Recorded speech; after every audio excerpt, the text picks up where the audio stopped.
Hi there. We've already considered the most important chords, but so far we've used them only in root position. As you heard then, we use a single note name to identify a chord, such as a triad of C major. Here we are. And now is the time to consider their inversions. If you take a triad of C major, obviously it has three possible positions. What we call root position, first inversion, and second inversion. So we're using the same three notes, but we're stacking them up differently. We're switching around the order of the same notes. And these chords have slightly different feel to them. The root position feels firm and definite. The first inversion perhaps less so and needs to move on, and the second inversion demands to move on somewhere else. We'll be considering second inversions in more detail later. But for the meantime, let's consider a few more chords and their inversions. Let's take A minor, because of course this applies to minor triads as well as major. A minor, root position. A minor, first inversion, and A minor, second inversion. Let's take G major, root, first and second.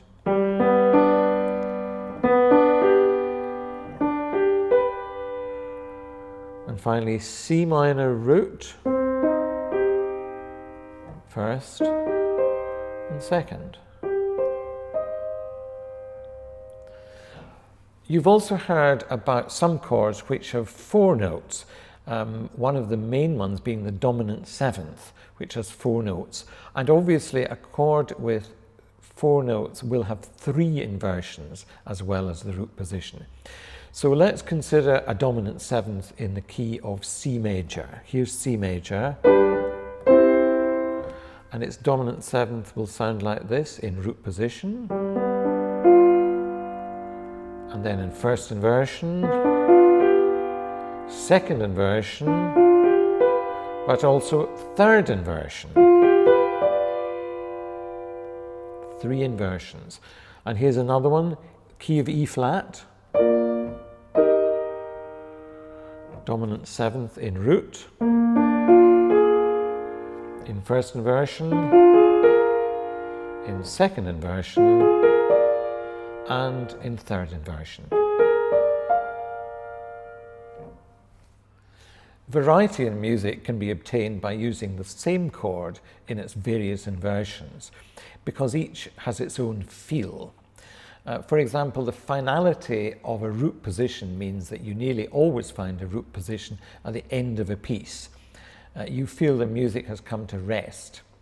Let's have an example. If you take a simple song like Twinkle, Twinkle, Little Star and end it on a first inversion, it wouldn't sound quite right.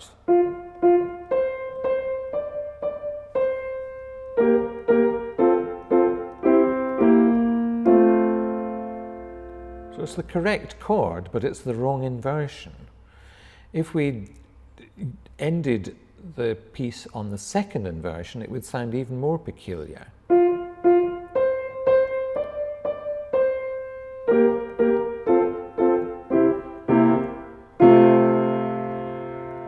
And we certainly feel we had not arrived home. If, however, you play it the correct way with the root position at the end, it sounds like this.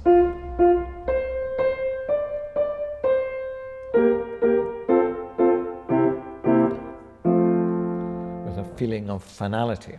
So it's important to get the right inversion, not just at the end of a piece as we've heard there, but throughout the music, throughout any piece of music, so that what we call the progression of the harmony sounds pleasing and sounds smooth.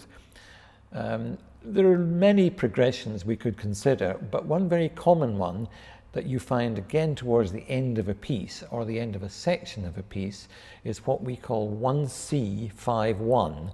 Let's stick to F major at the moment.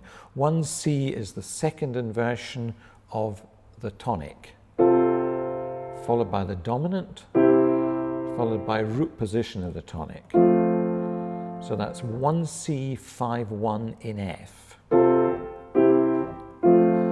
Now here the second inversion really wants to move on,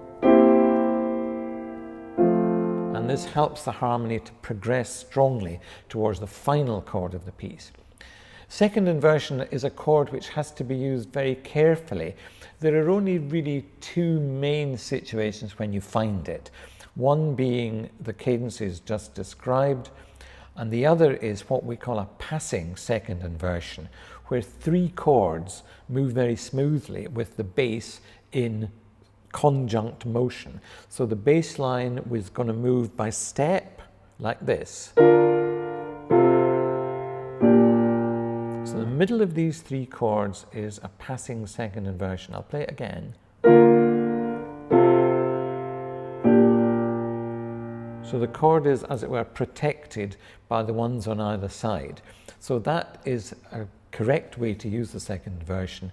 And the other one, to repeat, is the 1C, 5, 1 cadence.